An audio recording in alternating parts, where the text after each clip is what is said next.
you know.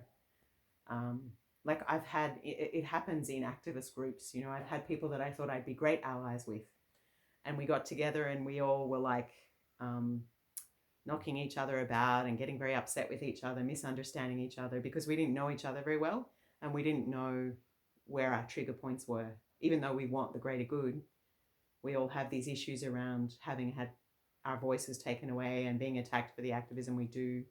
So we all get triggered and we trigger each other. It's really depressing when even the people you agree with you can't get on with, right? Um, but yeah, what I saw recently in this rupture I had with some other activists was we didn't know each other's trauma. We just knew each other from online.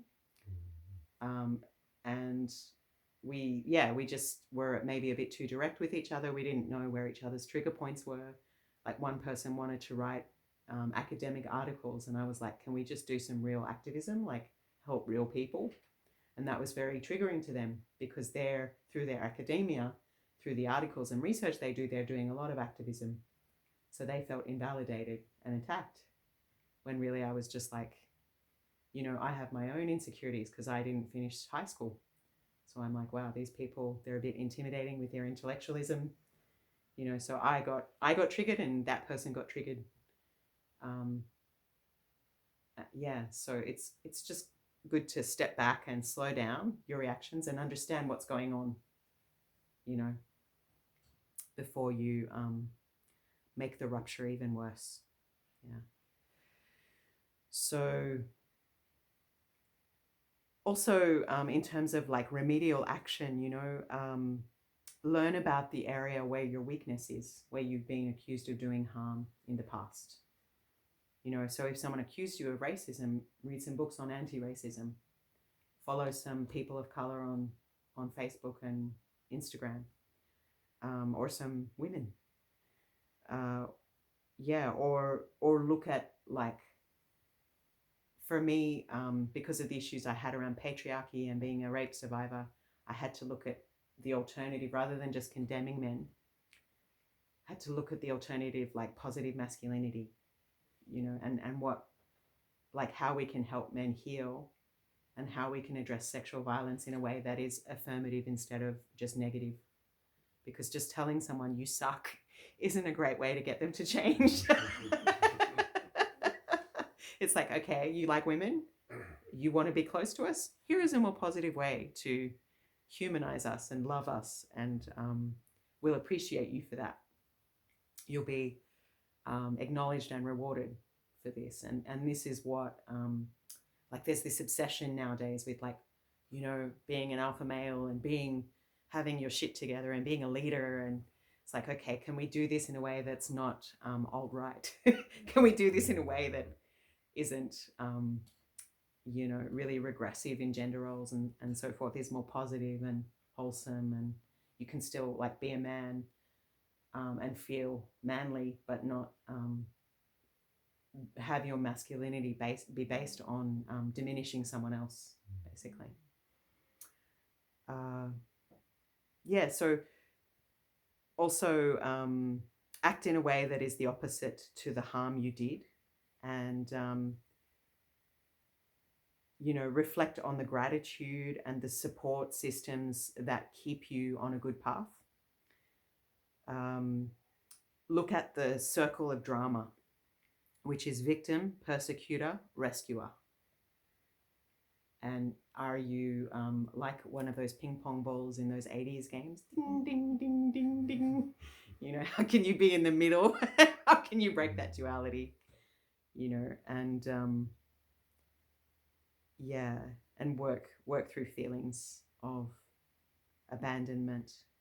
Because if you have abandonment issues, they tend to manifest again and again, you know. And if you have issues of guilt and self-worth, they manifest again and again until you work on those things and make them conscious. If you don't make something conscious, it will be unconsciously guiding you, and whatever you lacked, because in our early childhood relationships, they're so fundamental in who we seek as a partner, and how we seek love and how we view love and relationships as safe or unsafe, and whether we seek loving, healthy relationships or whether we seek drama. yeah, so we all make mistakes, and we can all be selfish, you know,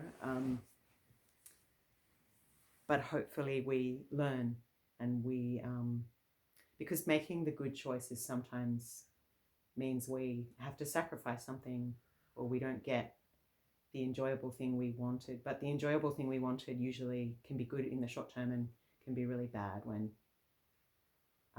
it comes out. So you have to look, is this good in the long term? And is this action, does it reflect what I most deeply value? You know, but yeah, we all make mistakes, and there's a lot of things that happen that we can't control. And somehow we have to make peace with that so that we can keep going. So we put straw over the mud so that we don't sink, and that we can make room.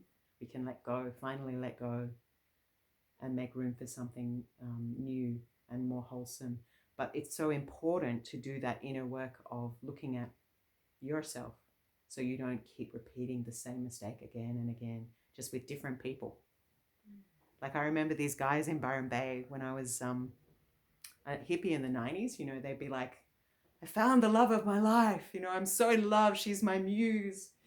And, you know, inevitably it'd be like this guy who's 40 and this woman who's like 22. And,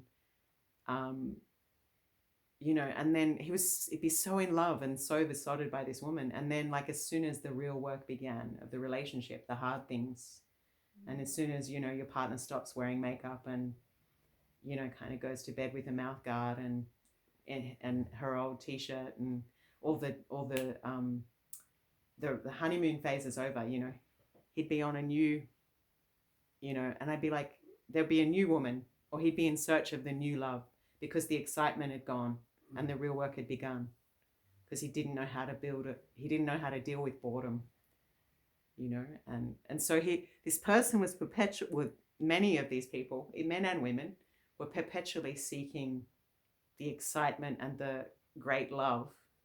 But I'm like, how many great loves can there be? And are you actually doing the real work of turning up every day when it's hard, you know? And it just made me wonder, like, is this love? You know, if like in Byron Bay at that time, there were heaps of single mothers.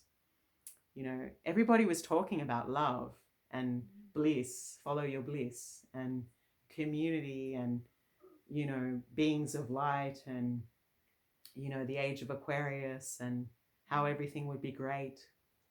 But we couldn't even, like, nobody would do the dishes, and nobody would, you know, dig the drainage on the driveway, and nobody would pay the phone bill, and nobody could stay sober, like even just have a day without getting high. And people couldn't turn up for their kids, you know, and take care of women they'd got pregnant. So for me, that was like, wow, you know, we talk of all this love and light and this exciting stuff, but these really boring, stable, straight people I grew up with in the Catholic church, you know, they would turn up, they would pay the bills, and they would stand by the woman they made pregnant. So I was like, wow, you know, sometimes sometimes goodness is really mundane, and sometimes it's hard work. Shouldn't be like that all the time. There should be joy and excitement and growth, because, you know, stagnation or constant change, you know, it's like you want the middle path, yeah, between commitment and challenge. Yeah, so that's what I have to say. Oh, I talked quite a long time. That's what I have to say about regret. And